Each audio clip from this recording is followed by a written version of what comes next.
에스겔 37장에 보면은 마른 뼈들이 있는 죽음의 계곡에서 마른 뼈들이 살아날 때에 이 생기, 성령이 마른 뼈에 들어갔다 이렇게 말씀하고 있습니다.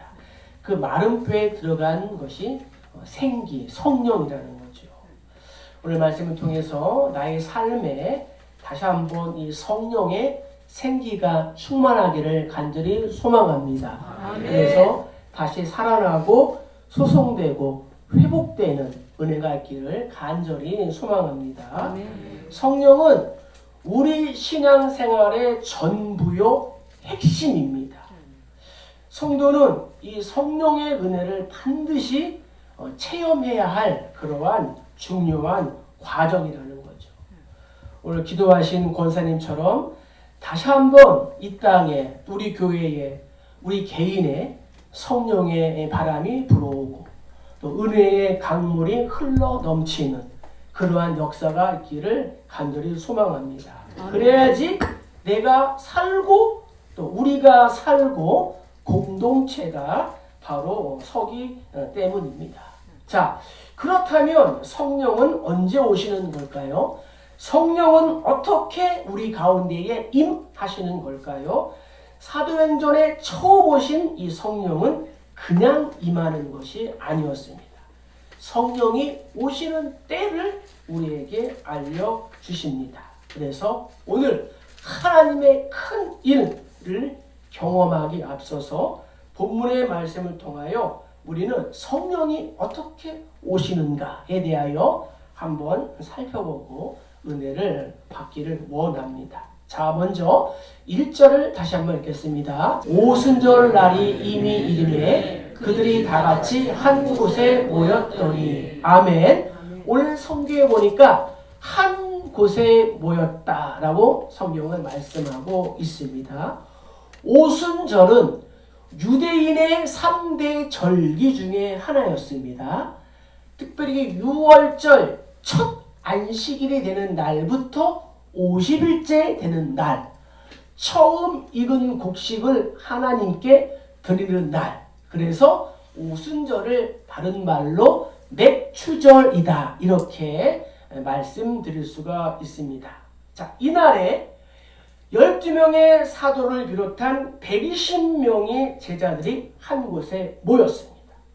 그들이 모여 있었던 이유는 예수님의 말씀에 순종하기 위함이었습니다. 예수님은 승천하시기 직전에 제자들에게 이렇게 말씀하셨습니다.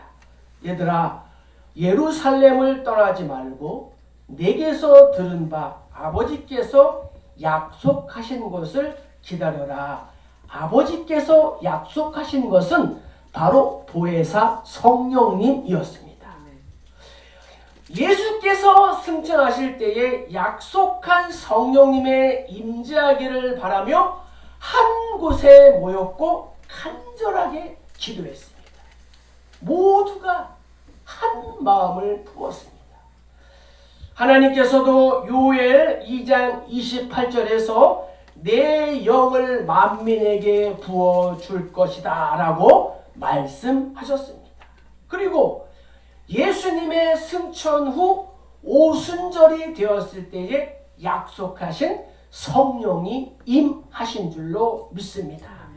그래서 하나님은 공동체를 통하여 일하시기 때문에 우리가 한 마음이 될 때까지 한 곳에 모일 때까지 기다리신다는 거예요. 혹시 우리 가족 중에 누군가 예수님을 모르고 있습니까? 그러나 내가 구원의 확신을 갖고 성령으로 충만하여 하나가 되기를 원한다면, 힘쓴다면 나를 통하여 온 가족이, 온 공동체가 하나가 될 줄로 믿습니다. 아멘. 가정 안에서, 직장 안에서, 학교 안에서, 교회 안에서 가족과 이 구성원 성도들이 지체들과 한 마음으로 예배하고 기도하면 함께 모인 그곳에 성령께서 반드시 역사하실 줄로 믿습니다. 아멘. 그래서 우리 모두는 한 곳에 모여야 된다는 것입니다. 한 마음이 되어야 한다는 것입니다. 그래서 바울은 빌립보 교회 성도들에게 이렇게 말했습니다. 마음을 같이하여 같은 사랑을 가지고 뜻을 합하며 한 마음을 품어 아무 일이든지 그냥 허용으로 하지 말고 오직 겸손한 마음으로 각각 자기보다 남을 낮게 여기고 각각 자기 일을 돌볼 뿐더러 또한 각각 다른 사람들의 일을 돌보아 나의 기쁨이 충만하게 하라. 아멘. 그러면서 너희 안에 이 마음을 품으라. 곧 예수의 마음이니 이렇게 말씀하셨어요. 말하기는 사랑하는 우리 모든 성도님들이 예수의 마음을 품기를 간절히 축복합니다. 아멘. 영국에 불어왔던 이 성령의 오심이 그것을 잘 증명해 주고 있습니다. 영국은 오랜 기독교의 역사를 가진 나라였습니다. 저들은 영적인 황금기와 침체기를 모두 경험한 나라였습니다. 그 가운데서 가장 인상적인 성령의 오심을 경험한 때가 있었습니다.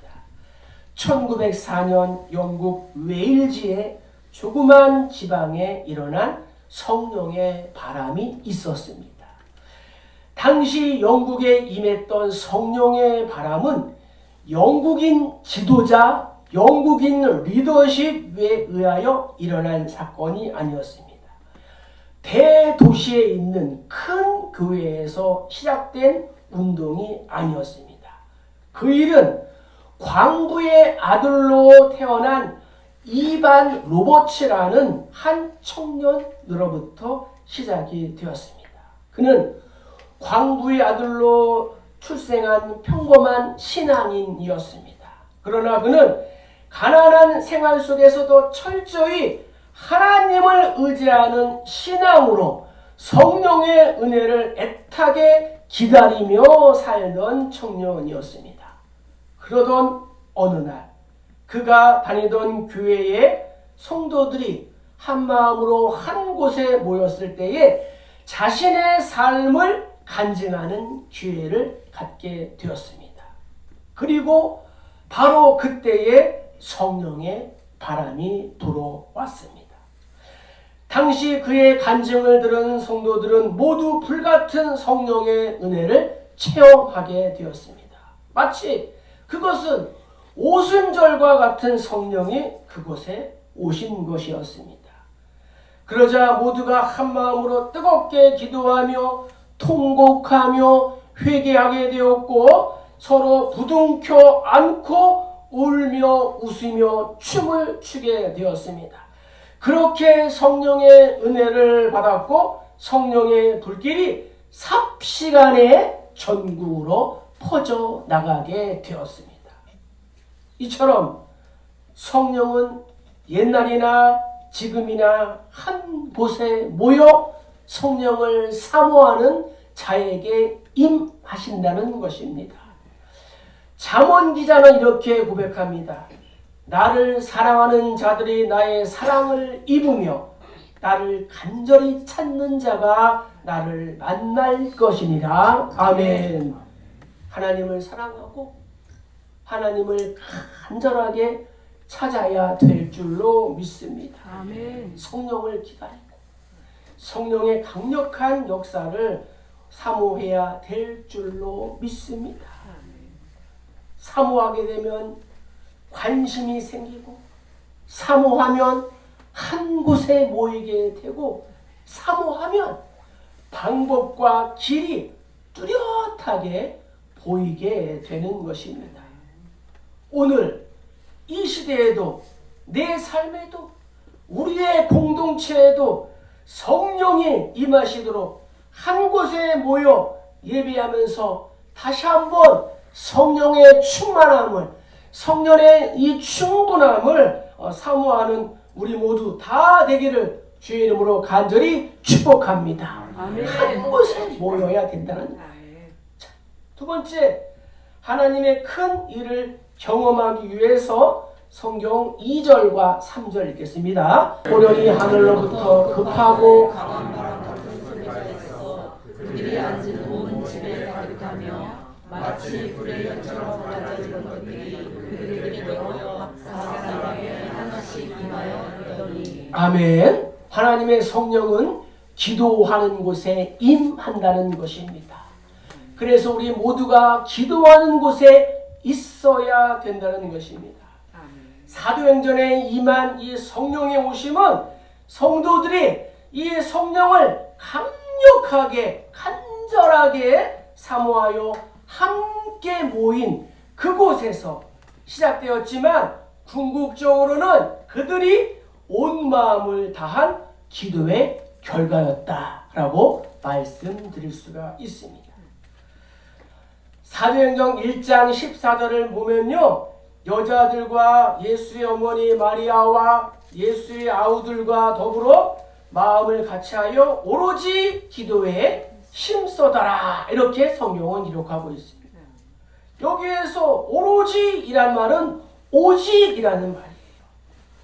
오직, 오로지, 이 말은 우선순위와 중심에 기도를 두었다는 것입니다. 다른 것보다 기도하기에 더 치중하고 기도하기에 더 집중했다라는 것입니다. 그래서 사도행전 초반부에 자주 등장하는 단어 중에 하나는 성령이라는 거예요. 또한 기도라는 거예요. 단순한 기도가 아니라 오로지 기도, 오직 기도라는 말이 자주 등장하고 있는 것입니다. 그러니까 사도행전에 등장하는 이 성령은 모두 이 기도와 깊은 관련이 있음을 우리에게 알려주고 있습니다. 그러니까 이 기도가 바로 성령이 오시게 되는 통로다라는 것을 우리가 알 수가 있습니다.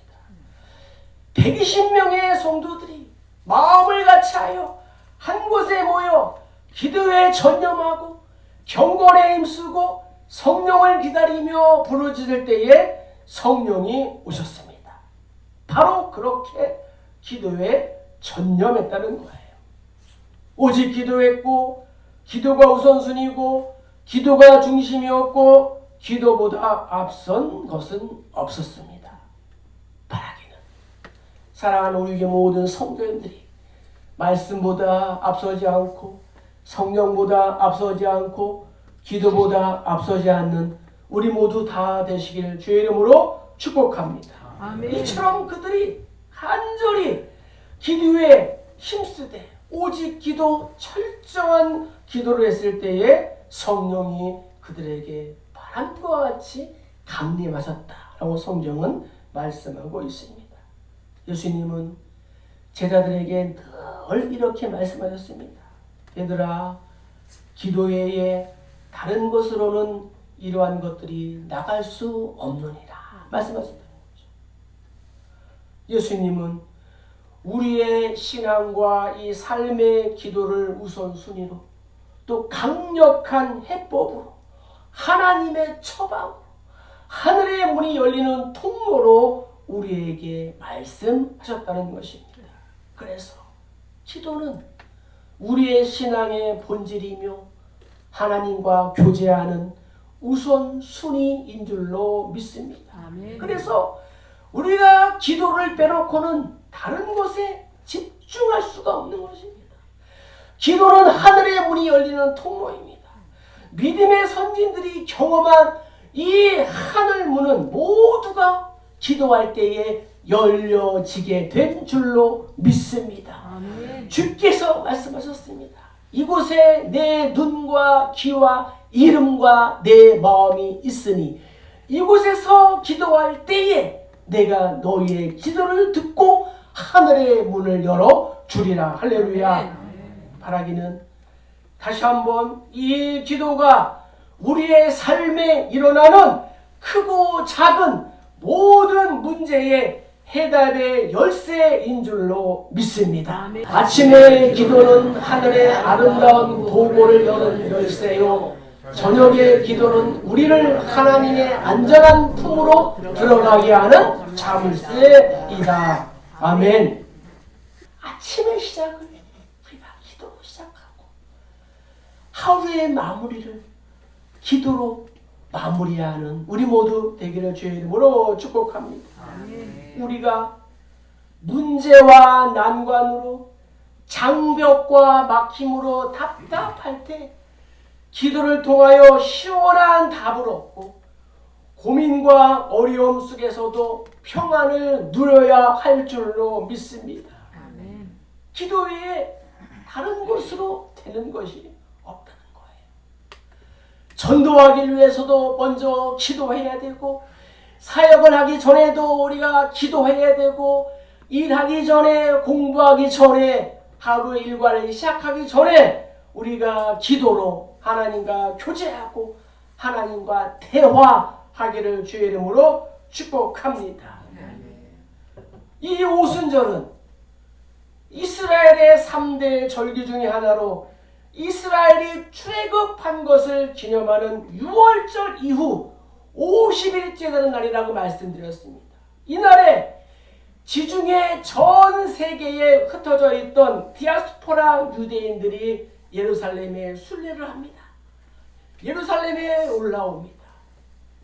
6월절 어린 양 대신 예수님의 희생의 결과로 최초의 이 수학으로 교회가 탄생하는 순간이 바로 오늘 본문의 말씀이라는 거예요. 이날에 예수를 그리스도라 이렇게 고백하는 모든 사람이 성령의 충만함을 받은 줄로 믿습니다. 아멘. 한국 땅에 임한 성령의 바람이 바로 이것을 증명하고 있습니다. 한국은 영국이나 유럽이나 미국에 비하여 기독교의 역사가 오래되지 않았습니다. 그러나 짧은 이 140년의 이 선교 기독교 역사 중에 우리 대한민국은 하나님의 은혜로 성령의 바람을 2번이나 경험했습니다. 그 첫 번째가 1907년에 임한 평양 대부흥의 성령의 은혜였고 두 번째는 1970년에 불어온 성령의 바람이었습니다. 1970년대에 임한 성령의 바람은 우리 모두를 흥분과 감격의 시대를 경험하게 하였습니다. 당시 곳곳마다 교회가 세워지고 구원받는 자가 더하여지고 교회는 놀랍게 부흥하며 대규모의 집회가 열리고 성령의 열기로 뜨거워졌습니다. 그런데 중요한 것은 성령의 이 출발은 바로 기도였다는 거예요. 한국교회는 처음부터 이 기도에 집중했습니다. 저녁 기도, 오로지 기도, 간절한 기도였습니다. 새벽마다 성도들이 교회로 모여들었습니다. 교회에서 들려오는 새벽 종소리를 듣고 들판으로 나갔습니다. 일터로 나갔습니다. 교회에서, 가정에서, 골방에서, 산에서 밤을 지새우며 눈물과 통곡으로 부르짖으며 기도했습니다. 하나님은 그러한 우리의 기도를 들어주셨습니다. 그리고 성령의 바람이 불어온 줄로 믿습니다. 아멘. 그래서 그리스도인은 기도하는 자요, 우리 기독교는 기도교입니다. 아멘. 기도하는 자가 바로 하나님을 신실하게 믿는 자입니다. 아멘. 우리는 기도해야 합니다. 지금은 더욱 기도해야 될 줄로 믿습니다. 아멘. 항상 기도하고 낙심하지 말 것은 주께서 참 소망이 되신 줄 믿습니다. 아멘. 그렇습니다. 신앙의 선진들처럼 예수님처럼 힘쓰고 애쓰고 더욱 간절하게 기도하여 다시 한번 성령의 뜨거운 바람이 개인과 우리 공동체에 임하시길 주의 이름으로 축복합니다. 아멘. 이렇게 성령께서 임하신 결과가 무엇입니까? 4절에 있다는 거예요. 그들이 다 성령의 충만함을 받고 성령이 말하게 하심을 따라 다른 언어로 말하기를 시작하니라. 아멘. 아멘. 성령의 충만함을 받고 서로 다른 언어로 말하기를 시작했다라고 성경은 말씀하고 있습니다. 이것이 하나님의 큰 일이었습니다. 성령이 충만할 때에 하나님이 우리에게 주시는 은사들 중 대표적인 것이 언어입니다. 말이라는 거예요. 120명이 성령의 충만함을 받아 성령이 말하게 하심을 따라 서로 다른 언어들로 말하기 시작했다라고 성경은 기록하고 있습니다.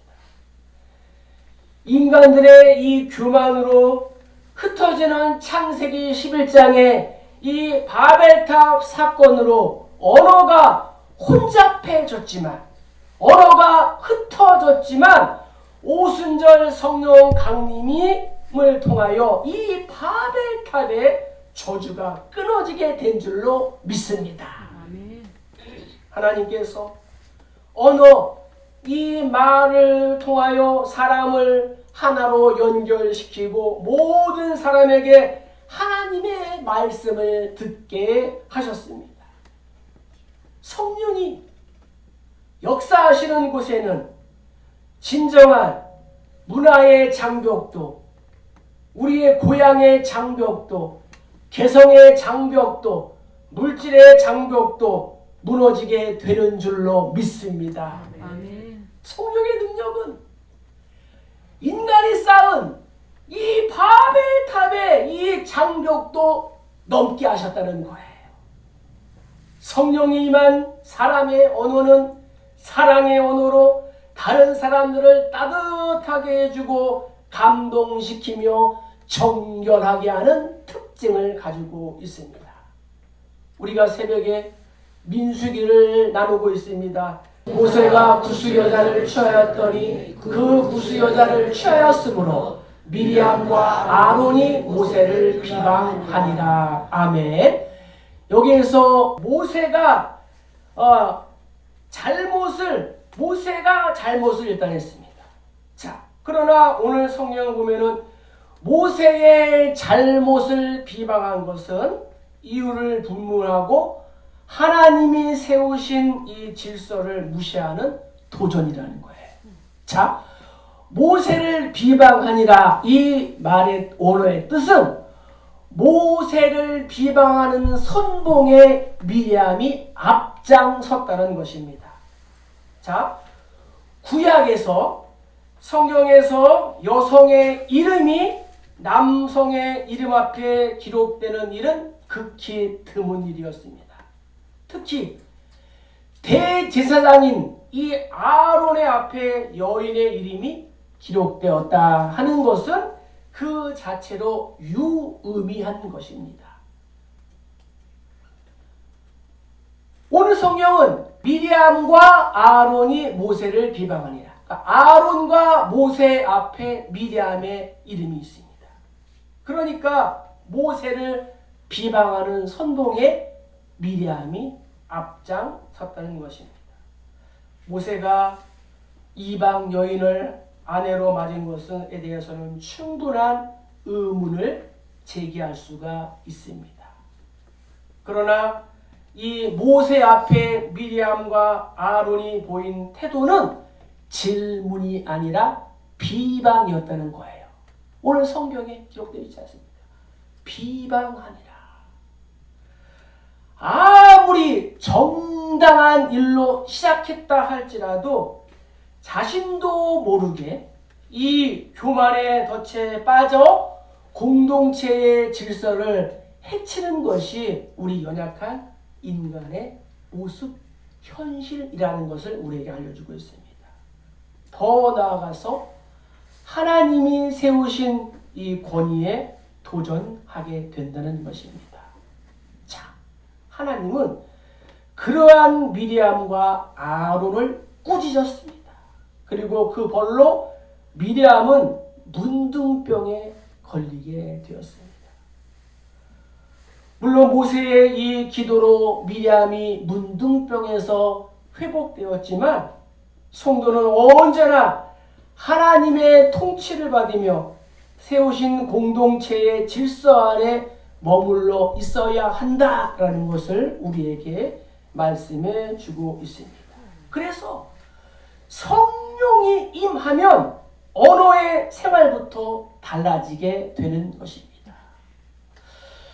오늘 말씀을 준비하면서 혹시 제가 교회 리더십으로서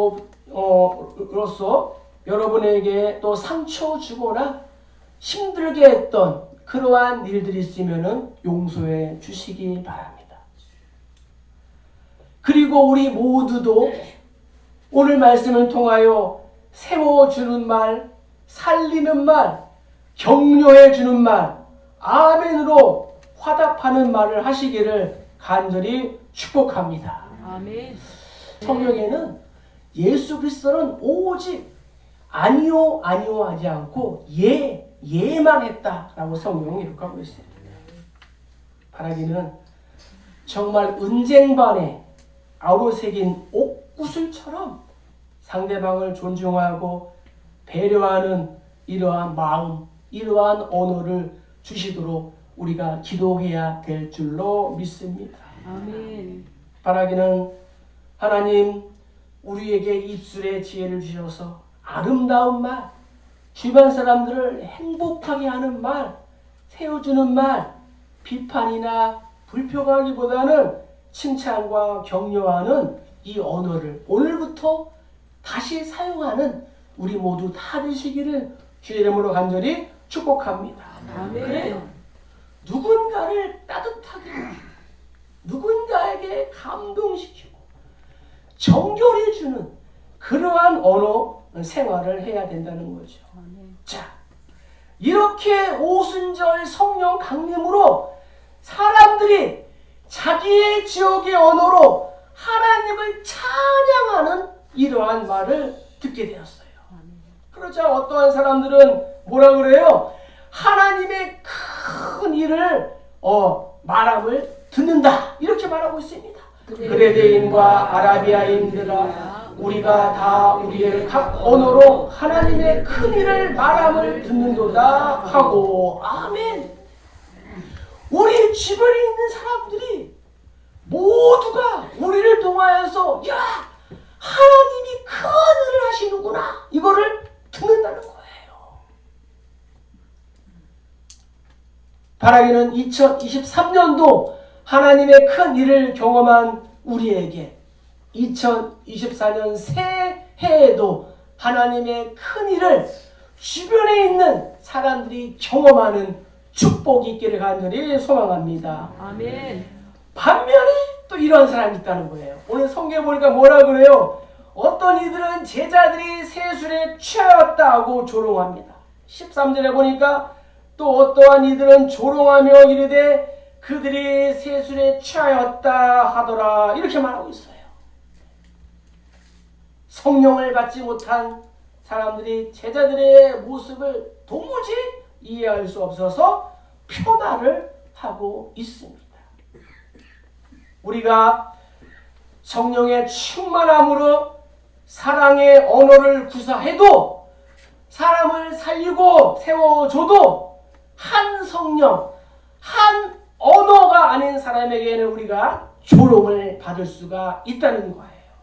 하지만 그러한 말에 상처를 받지 않는 것이 또한 성령의 충만한 줄로 믿습니다. 아멘. 누가 나에게 상처 주는 말 하면은 반사하는 거예요. 반사. 예. 그것을 가슴에 안고 끙끙 앓지 말고. 예. 예수님의 성품을 가진 사람에게는 예수님의 말이 나오고 마귀의 성품을 가진 사람에게서는 마귀의 말이 나오는 거예요. 바라기는 우리 모두가 서로가 서로를 이렇게 대할 때에 예수님의 그러한 사랑으로 대해주시기를 간절히 축복합니다. 그래요. 환상적인 체험이나 이 방언보다 정말 확실한 성령 충만의 이러한 내적인 증거는 무엇입니까? 내 힘으로 용서할 수 없고 또 이해가 안 되는 그러한 사람들을 어떻게 해요? 용서하고 이해하고 품어주는 거예요. 바라기는 우리 교회 우리 중직자분들께서 이 새신자 또 새가족들을 다 예수님의 마음으로 다 이렇게 품어주시고 안아주시기를 축복합니다. 모으고 모으는 사람이 돼야지 해치고 해치는 그러한 사람이 되어서는 안 된다는 거예요. 말씀을 마칩니다. 우리가 오늘 말씀을 통하여 성령 안에서 하나가 되어야 될 줄로 믿습니다. 요한계시록 보면은 각 나라와 족속과 백성과 방언에서 아무도 능히 셀 수 없는 큰 무리가 보좌 앞과 어린 양 앞에 서서 찬양과 영광과 존귀를 올려드렸다라고 성경은 말씀하고 있습니다. 이러한 하나님의 꿈, 하나님의 비전이 성취되는 날을 기대하며 우리가 먼저 성령으로 충만해야 될 줄로 믿습니다. 아멘. 오순절 성령께서 오늘도 우리와 함께 하신다는 거예요. 그래서 가는 곳마다 하나님의 크신 일들을 선포하며 하나님의 큰 일에 아름답게 쓰임받는 하나님의 손과 발, 하나님의 입 다 되기를 주의 이름으로 간절히 축복합니다. 축복합니다.